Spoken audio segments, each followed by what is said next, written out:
Hey family, dans cette vidéo, j'aimerais qu'on discute de MrBeast, ce jeune homme qui a à peine 25 ans, je viens de l'apprendre, a décidé de construire 100 puits en Afrique, tout autour de l'Afrique. Mais les Africains le traitent de raciste.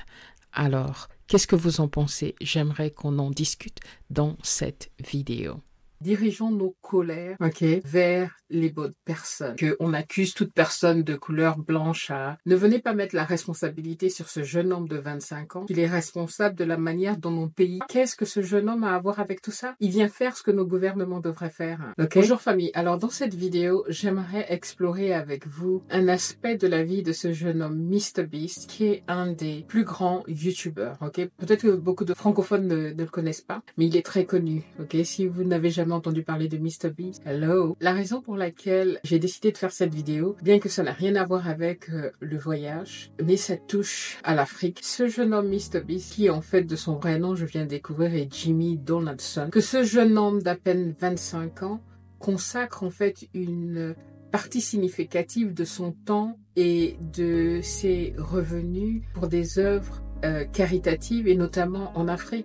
Et ce jeune homme, je l'avais tout simplement classé comme out of reach, Il fait des vidéos en fait très extravagantes où il se donne des challenges et donc pour moi c'est pas du tout mon genre de truc, donc j'ai jamais vraiment regardé ces vidéos à part des vidéos où il parlait des tips et comment réussir sur YouTube.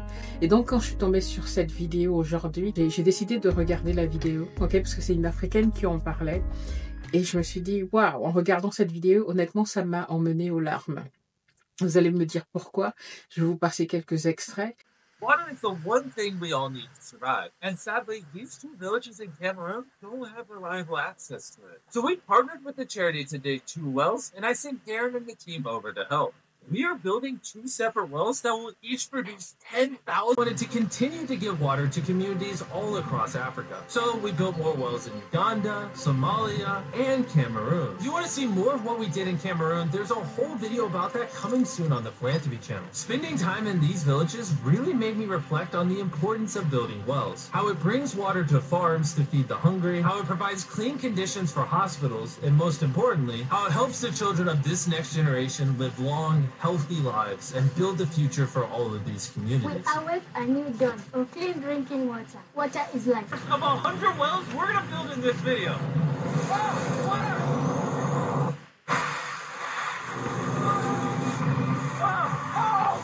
You just witnessed a small village in Kenya get access to unlimited clean drinking water in less than a second. One down, 99 more wells in Africa to go. You're gonna love this video. Combined, these 100 wells are gonna give around 500,000 people fresh water to drink. And after building some more wells on this side of Kenya, we flew south to the school system of Nairiri. And let's just say, they were really happy to see us. How's it going? It's not expected. Et ce qui m'a touché là-dedans aussi, c'était toutes ces critiques, sur le fait qu'il est raciste, le fait qu'il se prend pour un colonisateur blanc qui va sauver la pauvre Afrique, mais tellement de conneries. Je trouve que des fois on va un peu trop loin et qu'on voit du mal partout. Et ça, c'était des fellow africains, comme ce frère ici là avec qui je suis complètement en désaccord. There's a video circulating, gaining a lot of traction. And the conversation is growing about MrBeast. MrBeast has or is planning to drill 100 wells across Kenyan schools. I don't know where in. I saw he's even calling some place Nairobi. I don't know, you can't even say Nairobi. Well, because we are trying to project, or we are trying to validate the stereotype that Kenya or Africa is a dark continent, dependent on handouts, dependent on philanthropic interventions. I would have expected that MrBeast, when he comes to Kenya, he's going to a place meeting young intellectuals. There's all these collectives of people who do a lot of IT stuff to talk about things to an audience who will take that and translate it into... On devrait se focaliser sur ce qui est bon, plutôt que de voir le mal partout. Et je ne comprends pas pourquoi ce frère ici pense que c'est la responsabilité de ce jeune homme de 25 ans qui vient des États-Unis à venir changer les projets en Afrique à venir éduquer. Alors il disait, MrBeast aurait dû se renseigner pour savoir que ça. Qu'est-ce qu'il en a à foutre, hein? Qu'est-ce que ça a à voir avec lui? Il vient donner de l'eau, il vient créer des puits, et l'eau c'est la vie, comme il le dit dans sa campagne. Qu'est-ce qu'il a à voir à venir rentrer dans la pardon, ok? Parce que moi je suis apolitique, je suis apolitique. Mais alors, d'accord? Ne venez pas mettre la responsabilité sur ce jeune homme de 25 ans. Il est responsable de la manière dont nos pays sont ruled, voilà, le fait que nos gouvernements ne sont pas capables de mettre de l'eau potable partout, même déjà dans les villes, d'accord? Si on parle du Cameroun, mon pays d'adoption, ok? Où, je veux dire, l'eau courante reste une denrée rare, d'accord? Qu'on Camwater coupe l'eau pendant des mois, ok? Et quand Eneo, bon, là il ne s'agit pas d'électricité, mais c'est tout du pareil au même, d'accord? Ça reste encore une denrée rare, même à Yaoundé et à Douala et dans plusieurs pays d'Afrique, ok? Donc, en quoi, qu'est-ce que ce jeune homme a à voir avec tout ça? Il vient faire ce que nos gouvernements devraient faire, ok? Donc, I don't know. Anyway, on se calme. J'aimerais qu'on puisse échanger dans les commentaires. J'aimerais que vous me disiez vraiment ce que vous pensez de cela. Si vous pensez que le fait que MrBeast décide d'aller aider l'Afrique et construire son puits en Afrique soit un problème. Pour moi, je vois vraiment pas le mal là-dedans. Au contraire, je pense que c'est une action qu'on devrait célébrer. C'est une action qu'on devrait encourager.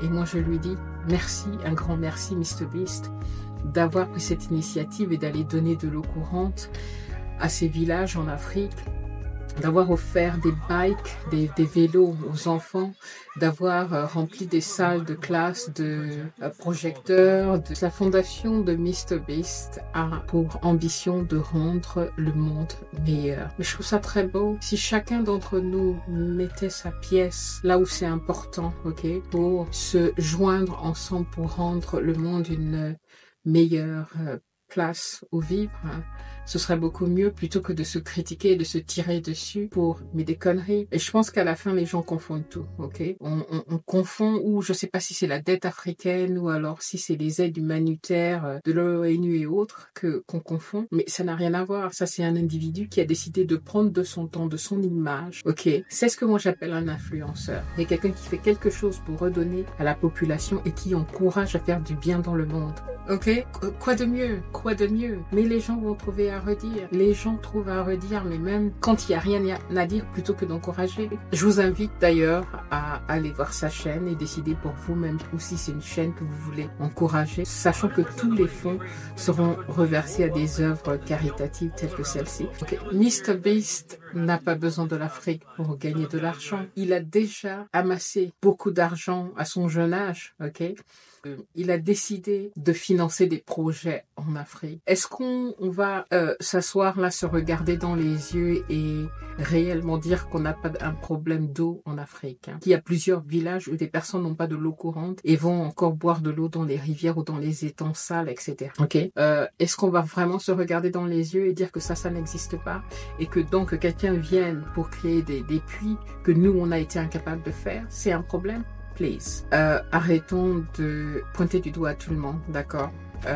C'est pas parce qu'on est en guerre avec la France-Afrique, quand on voit tout ce qui se passe dans les news, ok, que ça y est, on doit attaquer toutes les personnes qui viennent avec de bonnes volontés pour donner un coup de main. Il n'y a rien de mal, on a tous besoin d'aide dans ce monde, ok? On est tous là pour s'entraider. D'accord?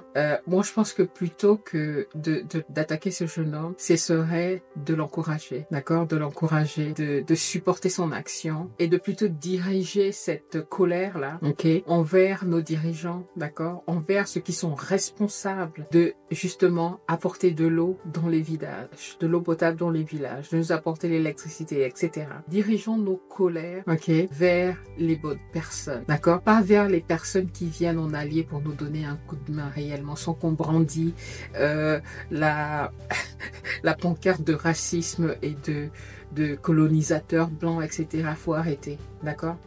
Si on commence à faire white and black et que tout est blanc ou tout est noir et qu'on accuse toute personne de couleur blanche à être contre nous, c'est du n'importe quoi. On n'est pas mieux dans ce cas que les gens qui sont réellement racistes et on mélange tout le monde. Et ça, c'est vraiment dommage. Moi, je salue justement ce jeune homme, ok, qui utilise en fait son influence pour rendre le monde meilleur. Au moins, encourageons là où l'influence va vraiment dans le bénéfice de l'humanité. Okay? Nous devrions plutôt célébrer ces initiatives humanitaires et encourager d'autres personnes, okay, à rendre le monde meilleur. C'est vraiment formidable quand on est bombardé de guerre par-ci, de guerre par-là, d'attentats par-ci, de voir qu'il y a encore de bonnes âmes dans ce monde. Ok, pour moi, c'est encourageant. Et d'être tombé sur cette vidéo, honnêtement, a vraiment rempli ma journée. J'ai lu, il a de l'aide, c'est d'autres organisations qui viennent en aide, il n'a pas tout fini.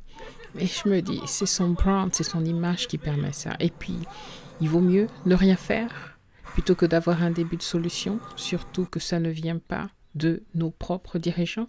Qu'est-ce que vous en pensez, famille? Bye bye.